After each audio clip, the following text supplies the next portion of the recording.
Kalau lawan Persija ini ya mungkin salah satu yang dianggap tim besar ya, Persebaya, Persija, kemudian Persib, Persib Bandung. Arema ya. Ya Arema itu hanya karena soal daerahnya saja ya, karena kalau klip timnya ya saya anggap pemain sore kemarin sore lah. Oh, masih terlalu prematur kalau dikatakan tim besar ya. Ya justru lawan terbesar Persebaya di zaman dulu itu Persib Bandung dan PSIS Semarang kan itu.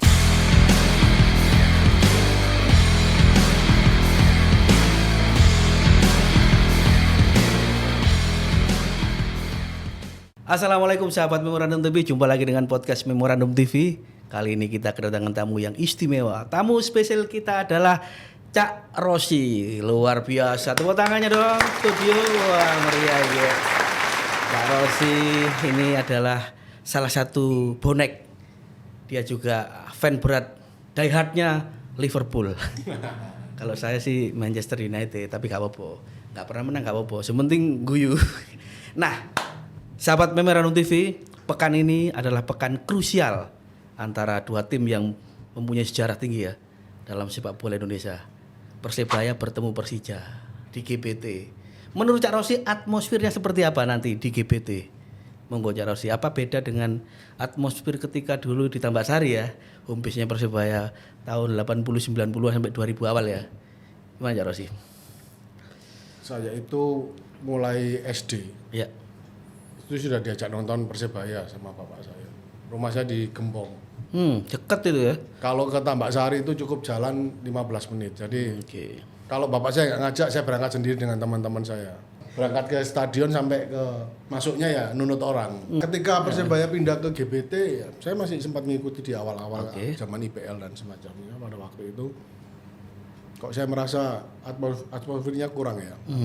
Memang stadionnya lebih gede, lebih banyak penontonnya, tapi saya nggak tahu dengan yang lain. Tapi kalau saya pribadi merasa bahwa nggak nyaman kalau berangkat ke sana, bukan di stadionnya.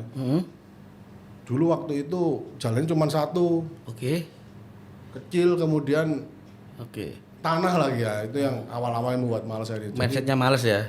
Berangkat pulang itu susah pokoknya. Tapi sekarang kan sudah lebar jalannya. Sekarang udah lebar ya, beberapa kali sempat ke sana juga. Cuman saya merasa bahwa rohnya mulai berkurang nggak kayak dulu. Istilah zaman sekarang vibe-nya ya. Vibe-nya. Nggak tahu ini saya sendiri yang merasakan atau teman-teman yang lain ya. Jadi kalau nonton Persebaya sekarang tuh ya biasa saja. Beda dengan dulu, pokoknya nggak menang. Saya termasuk salah satu orang yang melakukan pelemparan itu kalau zaman Tambak Sari. Mulai dari aqua sampai air kencing, mohon maaf ini. Kadang-kadang kalau sampai jengkel itu ya baterainya radio itu dicopot, dilemparin ke lapangan, nggak tahu kena siapa. Emosinya lah. Sekarang kalau lihat itu ya wis biasa aja, kalah menang itu biasa. Jadi perbedaannya di situ sih. Nah, kalau lawan Persija ini ya mungkin salah satu yang dianggap tim besar ya, Persebaya, Persija, kemudian Persib Bandung, Arema ya. Ya Arema itu hanya karena soal daerahnya saja ya, karena kalau klip timnya ya saya anggap pemain sore kemarin sore lah. Oh, masih terlalu prematur kalau dikatakan tim besar ya. Ya, justru lawan terbesar Persebaya di zaman dulu itu Persib Bandung dan PSIS Semarang kan itu. Terus sekarang ini kan meskipun menurut Cak Rossi ini vibe-nya kurang lah istilahnya, mungkin beda generasi lah. Tetapi pertemuan Persebaya dan Persija ini adalah salah satu pertemuan sejarah. Dari dulu kan ini mantan tim perserikatan. Nah, kalau sekarang Cak Rossi melihatnya seperti apa? Persebaya sekarang dan Persija sekarang. Sekarang eranya banyak ini ya, yang disebut era profesional, di mana kalau kita petani satu persatu. Berapa sih pemain yang asli Surabaya di Persebaya? Ini yang penting ya. Kemudian berapa sih pemain asli Jakarta yang main di Persija ya? Kalau dulu tahun 87 88 kalau nggak salah final itu ya Betawi lawan Surabaya kan begitu. Nyel ya. Jadi tahun 87 88 itu main Persebaya ada dari luar kayak Putu Yase waktu kipernya dari Bali, tapi hampir semuanya itu arek-arek Surabaya semua. 90%. Ya, hampir 90%, mungkin dari Malang, Gresik sekitarnya. Jadi vibe Surabayanya masih dapat. Nah, sekarang kondisinya berbeda, profesional. Siapapun bisa datang, apalagi 7 dari 11 yang main ini boleh pemain asing ya. Jadi eranya sudah berubah eranya. Mungkin itu yang salah satu yang menurut saya vibe-nya jadi berkurang ya. Fanatisme ke daerahnya jadi nggak seperti dulu lagi. Mungkin ini bisa jadi pertimbangan ya untuk memutuskan tim-tim liga musim depan kalau boleh ya. Mbok yo ojo akeh-akeh pemain asing, ini ya kan. Ini kan juga terkait istilahnya ya memang di era profesional itu memang harus tanggap semuanya. Pemain harus juga profesional dan sebagainya. Tetapi kan ini kembali lagi bahwa SDM mohon maaf ya, pemain kita kan ya masih kurang lah. Ya seperti itu. Jadi mereka akhirnya ya pindah ke Liga Satunya, Liga 2 dan sebagainya. Menurut pandangan Cak Rossi perlu nggak pertimbangan pembatasan pemain asing di musim depan nanti? Kita ini dalam posisi dilema, Cak Eko. Ya. Dilemanya begini. Kalau pakai pemain lokal, fanatismenya dapat. Oke. Kemudian untuk tim nasionalnya juga mungkin bisa dapat di mana pemain-pemain itu tertempa sehingga ketika main di klub kemudian di tim nasional jadi punya kualitas lah, bisa bertambah. Tetapi kan dilema yang lainnya ini era profesional. Sepak bola itu sudah jadi bisnis, bukan lagi soal pride. Ya pride itu tetap ada tapi lebih ke bisnisnya, bagaimana tayangan di TV, kemudian sponsor datang itu juga melihat jumlah pemain asingnya, kemudian manajerial semacamnya sudah berbeda lah dengan zaman ketika saya dan sampean dulu masih jadi bonek tahun 80-an 90-an seperti itu.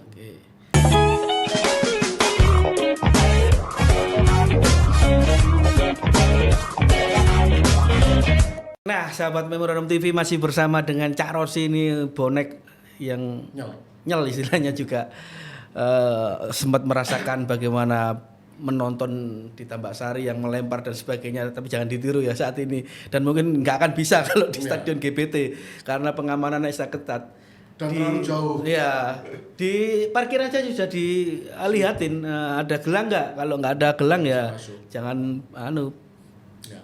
kepikiran untuk masuk. Nah, Cak Rossi ini kembali kepada supporter yang bisa dibilang masih ada larangan untuk W. Tetapi beberapa tim besar ya mungkin salah satunya tim Persija ini sudah ancang-ancang ini kayaknya untuk W ke Surabaya. Menurut Cak Rossi seperti apa ini pandangannya? Kalau sebagai seorang penggemar bola itu lucu sih menurut saya ketika ada supporter tim nggak boleh nonton walaupun itu W, itu lucu karena saya kira hanya di Indonesia ya seperti itu. Kita lihat bagaimana di Liga Inggris kurang keras bagaimananya MU lawan Liverpool ini. Liverpool. Ini. Tapi ya nonton. Liverpool main di Old Trafford ya supporternya biasa. ada. Main di Anfield ya supporternya MU datang, itu biasa. Hanya di Indonesia dilarang. Hanya saja larangan itu ya memang masuk akal juga sih di sisi lain ketika banyak terjadi kerusuhan ketika baik sebelum pertandingan maupun setelah pertandingan, terutama di tim-tim yang ya punya sejarah perseteruan keras ya. Akan tetapi dari sisi bisnis sangat tidak menguntungkan. Sangat merugikan. Artinya itu bisa disiasati. Misalnya supporter Persija nggak boleh datang ya. Yang namanya supporter ini kan kita susah membedakannya supporter dengan penonton ini. Ya sudah, penonton aja, nggak usah pakai atribut Persija, nggak usah pakai apapun berbau Persija, datang. Tapi ketika Persija nyetak gol misalnya, ya monggo bersorak-sorak kan begitu toh. Itu selama ini informasi terbaru kan hubungan supporter Persija dan Persibaya kan sudah mulai membaik, nggak kayak dulu lagi. Ya kan itu yang bagus seperti itu. Itu kan yang bagus seperti itu. Jadi sepak bola itu ya musuhannya ya di lapangan. 90 menit plus injury time ya. Iya, kalau setelah perlu, itu kalau perlu teriak-teriak sampai urutnya putus ya apa. Tapi setelah itu ya sudah, kamu saudara saya lagi, sama-sama Indonesia. Itu sebenarnya simple kok. Hanya saja warisan masa lalu ini yang memang perlu kita edukasikan kepada adik-adik kita bahwa ya sudah selesai, jangan diterus-teruskan. Bagaimana dulu supporter Surabaya dengan Malang tuh sampai sekarang masih musuhan. Ya ini yang memang perlu diedukasi generasi muda ini. Kebanyakan para supporter ini ya usianya masih 20-an atau makan ke bawah. Kalau yang 30 ke atas saya kira ya sudah males lah untuk pukul-pukulan dan semacamnya. Memang terkadang agak lucu ketika ya seperti Cak Rosi ngomong tadi, supporter kok nggak boleh away. Nah ini memang menjadi poin penting untuk pembahasan, karena ya seperti Cak Rosi katakan, Liverpool MU bagaimana ketatnya, stadionnya pun tanpa istilahnya tanpa pagar ya. Iya. Penonton bahkan bisa melompat. Tetapi karena ya mungkin mereka adalah menyadari bagaimana sepak bola itu suatu industri, sportivitas dan sebagainya. Nah ini ke depan mungkin Cak Rosi punya pandangan, supporter khususnya kita lah. Maksudnya di Surabaya ini harusnya seperti apa dan bagaimana mungkin Cak Rosi? Yang saya catat satu, bahwa supporter Indonesia pada umumnya itu kurang bisa memetik pelajaran dari peristiwa yang pernah terjadi. Ini Kita ingat dulu bagaimana brutalnya supporter Inggris ya. Ya. Apalagi supportnya Liverpool. Tragedi Heysel di mana-mana, kemudian yang sampai 97 meninggal. hooligannya luar biasa Walaupun ya. bukan salah supporter Liverpool ya, karena salah keamanannya, tapi kita lihat bagaimana mereka brutal sekali. Pendukung Juventus banyak yang meninggal, disanksi lah oleh UEFA dan FIFA, nggak boleh main di. Tapi setelah itu selesai mereka berbenah bahkan pagar stadion nggak ada, kemudian jarak antara lapangan ya cuma dekat ya. lompat aja pun bisa. Iya. Nah seharusnya kita bisa belajar dari itu, bagaimana stadion Kanjuruhan jadi saksi menyedihkan, kemudian beberapa stadion lain supporter meninggal di mana Bandung dan semacamnya lah. Kita harus banyak belajar dari situ, edukasi ke adik-adik, terutama dari supporter-supporter yang seumuran kita ini yang sudah di atas 30 ini. Ini sebenarnya tanggung jawab siapa menurut Cak Rosi, edukasi supporter ini? Tanggung jawab kita bersama, Pak Cahyo. Bukan hanya klub ya?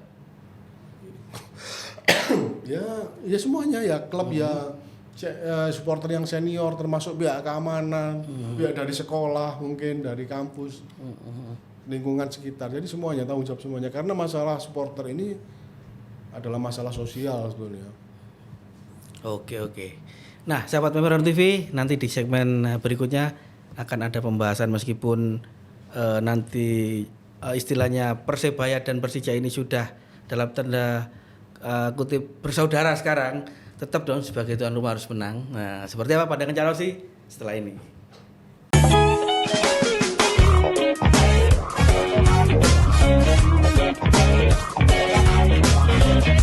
Sahabat Memorandum TV, masih bersama podcast Memorandum TV. Tamu spesial kita lagi-lagi Cak Rosi, ini adalah bonyek nyel istilahnya. Nah, segmen ini kita membahas peluang Persebaya atau peluang Persija ya di kandang Persebaya. Nah, ini pertemuan terakhir mungkin beberapa waktu lalu seri kayaknya, apa kalah ya Persija di kandang Persebaya? Pertemuan terakhir 1-1 ya. 1-1 ya. Nah, tapi pertandingan terakhir Persebaya itu seri lawan Dewa United 1-1. Persija malah kalah 3-1. Namun di table klasmen Persija ini masih unggul di peringkat 4 dengan 11 poin, Persebaya peringkat 6 dengan 10 poin. Nah, menurut Cak Rosi peluangnya gimana ini di kandang Persebaya? Kalau di kandang Persebaya terakhir kan menang Persebaya ya, waktu itu 2-1. Oke. Kalau pertemuan terakhir di kandang Persija 1-1. Oke. Ini kalau sebagai bonek ya saya berharap Persebaya menang. Sebagai bonek ya, pasti harus menang ya. Sebagai bonek harus menang. Infonya ini tiket sudah sold out ini. Penuh ini Ya, berarti stadion. bisa jadi karena memang auranya memang berbeda ketika lawannya Persija, Persib gitu. Dan mungkin PSIS nah, walaupun dia sekarang di Liga 2 ya. Tapi memang auranya berbeda. PSM juga. Gitu. Nah, sementara pemain-pemain yang punya mentalitas atau semangat juang tinggi itu biasanya pemain yang memiliki sejarah, baik itu darahnya maupun asal usulnya dan sebagainya. Itulah kenapa tadi saya tanya atau saya ngomong bahwa saya ini gak ono pemain asli Surabaya yang banyak di Persebaya, hanya ada beberapa orang kayak Rian dan semacamnya. Tapi beda dengan dulu, sehingga dulu itu eranya amatir, nggak dibayar loh, nggak dibayar. Ya paling nanti kalau menang dapat bonus, kemudian Dapat beras tapi dulu katanya. jadi diangkat jadi ASN ya, PNS, Pemkot maupun di PDAM, tapi semangatnya itu tinggi. Oke, sebentar ya Rosi. Tadi katanya saya jadi teringat tidak banyak pemain Surabaya atau asli yang dibina oleh Persebaya. Rian kayaknya masih cedera ya. Kalau saya boleh ngomongin ini soal Tony Firmansyah ini kayaknya ya. Arek Benowo yang moncer di timnas berapa ya? U23 ya? Enggak. Cak Rossi melihatnya seperti apa ini? Ini kan saya lihat juga cukup ngeyel pemainnya satu ini. Kita harus jujur ya. Kita harus jujur. Secara semangat luar biasa memang. Tapi perlu kita lihat secara teknikal. Sekali lagi sebagai bonek saya tentu mendukungnya, tapi sebagai pemerhati sepak bola kita harus fair. Bahwa secara skill ya Tony ini masih di bawah yang lain, apalagi dengan banyaknya pemain naturalisasi ini ketika dia akan masuk senior tentu nggak akan terpakai. Artinya Tony ini harus mempush dirinya, meningkatkan kemampuannya, skillnya. Apalagi yang saya tahu Tony ini beberapa kali cedera. Nah, bisa jadi berbahaya nantinya ketika dia tidak bisa menjaga itu, dan staminanya juga saya lihat masih belum. Artinya dia punya potensi untuk itu bagus, tapi ya harus ditingkatkan, nggak boleh berhenti di situ.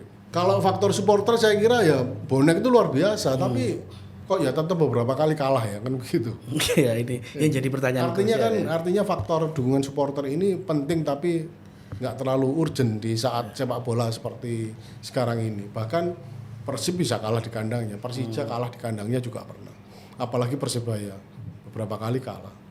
Tentu manajemen harus memberikan semangat yang lain, bisa jadi dengan ya macam-macam. Iming-iming bonus yang lebih besar mungkin. Ya bisa jadi karena mereka eranya profesional sekarang. Ya. Kalau dulu cukup nanti tempe penyet, ayo kita makan, semangat kan. Kalau sekarang eranya berbeda ya. Mungkin manajemen yang bisa maju itu, karena supporter atau bonek sendiri sudah melakukan itu saya kira. Oke. Menurut prediksi Cak Rossi, berapa ini skor di GPT Sabtu malam nanti? Kalau sebagai bonek saya memprediksi 2-1. Tapi kalau sebagai penggat bola saya kira 1-1 itu sudah hasil yang fair ya. Wah, ini menarik ini. Tetapi apapun itu ya namanya juga di kandang Persebaya. Tentunya Persebaya mempunyai strategi khusus lah. Pelatih Persebaya kayaknya cukup bagus ini menurut saya. Pandangan Cak Rossi seperti apa? Edu ini kan pernah di Persija juga kan, pernah jadi asistennya Luis Milla, dan kalau saya baca dari literasi beberapa media, si Edu ini lebih banyak berkontribusi di tim junior. Makanya dia suka memainkan pemain-pemain muda ini ya. Ya, jadi dia Tapi memang. ini juga kabar bagus juga kan untuk Persepak Bola Indonesia. Ya, apalagi si di direktur Persebaya untuk youth-nya itu si Ganesha juga punya track record yang bagus. Ketika di Persija dulu ada beberapa pemain seperti Doni, kemudian si Ferrari, si Rio Fahmi juga kan, kemudian ada Raihan Hanan ini. Nah, itu saya kira bisa lah ditularkan dari Persebaya, apalagi mulai muncul Tony. Nah, ini berarti memang istilahnya sudah tahu sama tahu ya, karena direkturnya Yot juga mantan direktur Yotnya Persija dan sebagainya. Pun di Persija juga ada Rido yang tahu bagaimana cara bermainnya teman-temannya di Persebaya kan seperti itu. Artinya ketika saya memprediksi 1-1 ya logik lah menurut saya begini. Oke, sebagai penutup Cak Rossi, mungkin ada pesan untuk adik-adik bonek atau supporter yang akan mendukung Persebaya Sabtu nanti. Monggo. Buat adik-adik bonek, Persebaya sampai mati, iya. Tapi kalau Anda mati untuk Persebaya saya kira jangan.